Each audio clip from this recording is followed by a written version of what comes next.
Hi viewers, welcome to our channel. Allu Arjun గారి theatre కి సంబంధించి ఓపెనింగ్ సంబంధించి సీఎం రేవంత్ రెడ్డి గారు రావడం, ఆయన చేతుల మీదుగా అట్టహాసంగా ఈవెంట్ జరగడం చూస్తాం. అయితే ఇప్పుడు నెటిజన్స్ కొన్ని రకాలుగా రియాక్ట్ అవ్వడం అయితే జరుగుతుంది. చిరంజీవి గారిని కూడా పిలిచుండొచ్చు కదా, చిరంజీవి గారు ఆ ఈవెంట్ లో కనిపించలేదేంటి అంటూ క్వశ్చన్స్ రైజ్ చేస్తున్నారు. మరి దీనికి సంబంధించి ఒకసారి డిస్కస్ చేయడానికి ప్రజెంట్ మనతో పాటు సీనియర్ జర్నలిస్ట్ దుర్గా వడ్లమణి గారు ఉన్నారు. వారిని తెలిసిన ప్రయత్నం చేద్దాం. నమస్కారం మేడం. నమస్తే అండి. మేడం, ఎప్పుడు అయితే మెగా ఈవెంట్ ఏదైనా జరిగినప్పుడు కానీ, లేకుంటే అల్లు ఈవెంట్ ఏదైనా జరిగినప్పుడు కానీ, వాళ్ళు ఇక్కడ ఉన్నారా, వీళ్ళు ఇక్కడ ఉన్నారా అని చెక్ చేయడం నెటిజన్స్ ఎప్పుడు కూడా చేస్తూ ఉంటారు మేడం. ఒక్కరు కనిపించకపోయినా కూడా ఎందుకు కనిపించలేదని క్వశ్చన్స్ రైజ్ చేసిన సందర్భాలను చాలా సందర్భాల్లో చూస్తూ ఉన్నాం. ఇప్పుడు అల్లు అర్జున్ గారు థియేటర్ ఓపెనింగ్ జరిగింది, రేవంత్ రెడ్డి గారు వచ్చారు, చిరంజీవి గారు ఎందుకు రాలేదని చెప్పేసి నెటిజన్స్ ఈ విధంగా క్వశ్చన్స్ పెడుతున్నారు. ఏం చెప్తారు మేడం దీనికి సంబంధించి? Allu Arjun theatre of Allu cinemas, ఈ థియేటర్ ని నిన్న కోకాపేటలో రేవంత్ రెడ్డి గారు ప్రారంభోత్సవం చేశారు.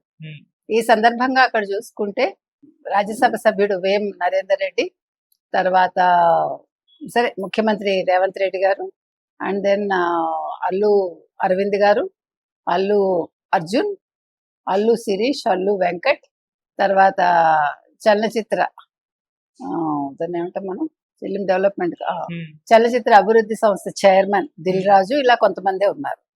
ఎక్కడ మెగా ఫ్యామిలీ నుంచి ఎవరు కనిపించలేదు. మెగా ఫ్యామిలీ అనగానే ముఖ్యంగా చిరంజీవి గారు. అయితే నేనంటాను, ప్రతిదానికి అసలు చిరంజీవి గారితో ఎందుకు ముడి పెడతారు? ఇప్పుడు ఓన్లీ థియేటర్ ప్రారంభోత్సవం, అది థియేటర్ ప్రారంభోత్సవం అంటే ఈ రోజుల్లో ప్రతిదీ కూడా ప్రభుత్వంతో ముడిపడింది.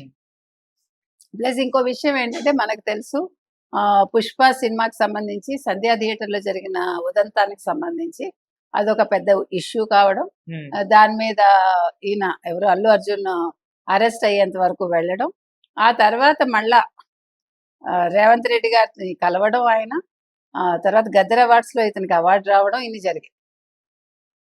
అంటే ఇక్కడ ప్యాచప్ చేసుకోవటానికి కొత్తగా ఏమీ అవసరం లేదని చెప్తున్నా. ఓకే, ఇప్పుడు అల్లు అర్జున్ వెళ్ళి ప్యాచప్ ఇంక ఇప్పుడు ఎందుకు కొత్తగా ఏం చేసుకోవాలి? ఇప్పుడు అల్లు అర్జున్ ఇవాళ ఒక పాన్ ఇండియా లెవెల్ హీరో అతను కదా.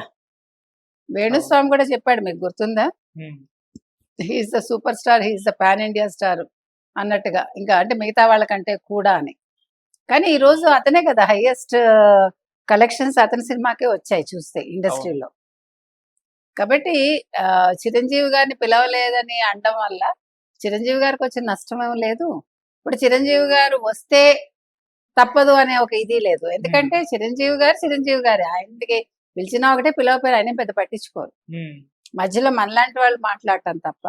ఇప్పుడు ఫ్యామిలీ ఈవెంట్ అనుకోండి, వాళ్ళు కలుస్తున్నారు, వీళ్ళు కలుస్తున్నారు, శిరీష్ పెళ్లిలో అందరూ కలిసారు కదా.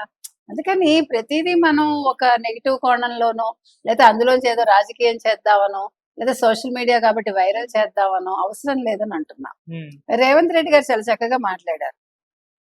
ఇండస్ట్రీ అనేది ఒక ఎన్టీఆర్ గారి వల్ల, ఏఎన్ఆర్ వల్ల, అండ్ దెన్ రామానాయుడు గారి వల్ల హైదరాబాద్కి వచ్చింది. తర్వాత సినిమాలు అనేవి చాలా బాగా తెలుగులో ఇప్పుడు బాగా వస్తున్నాయి, మంచి కంటెంట్ ఉంటుంది. సో కథ బాగుండి కంటెంట్ అదే సారీ కథ బాగుంటే ప్రజలు ఆదరిస్తారు. మనం బాలీవుడ్ కాదు, మనం ఆలోచించాల్సింది హాలీవుడ్ లెవెల్లో ఆలోచించాలి అన్నారు. అంటే మీరు అనొచ్చు, ఏదేంటండి మనం హాలీవుడ్ లెవెల్లో లేమా అని. సినిమా పరంగా హాలీవుడ్ లెవెల్లో ఉన్నా టెక్నికల్ గా మనం హాలీవుడ్ మీద ఆధారపడుతున్నాం. కాబట్టి మనం వీటినన్నింటినీ అధిగమించాలి కదా. ఇప్పుడు ఒకప్పుడు మాయాబజార్ తీస్తే ఏం పెట్టి తీశారు మనకు అర్థం కాదు అసలు ఆ టెక్నాలజీ. ఇప్పుడు మీరు విఎఫ్ఎక్స్ తోటి అంటే ఇది ఒక రకంగా మాయ చేస్తున్నారు, అక్కడ మాయ లేదు అక్కడ కదా క్యారెక్టర్స్. కాబట్టి అది దానికంటే గొప్పదేం కాదు ఇది నా దృష్టిలో. అందుకని ఇవాళ ఆయన చాలా చక్కగా మాట్లాడటం జరిగింది. సినిమాలు అప్పట్లో కృష్ణ గారి, నేను ఇప్పటికీ కృష్ణ గారి అభిమానినే, అప్పుడు కృష్ణ గారి అభిమానినే. కృష్ణ గారు సంవత్సరానికి 15 సినిమాలు చేసేవాళ్ళు, ఆయన సాహసాలు చేసేవాళ్ళు. ఇప్పుడు 6 ఏళ్లకు ఒక సినిమా చేస్తున్నారని ఆయన కొంచెం ఆవేదన వ్యక్తం చేశారు.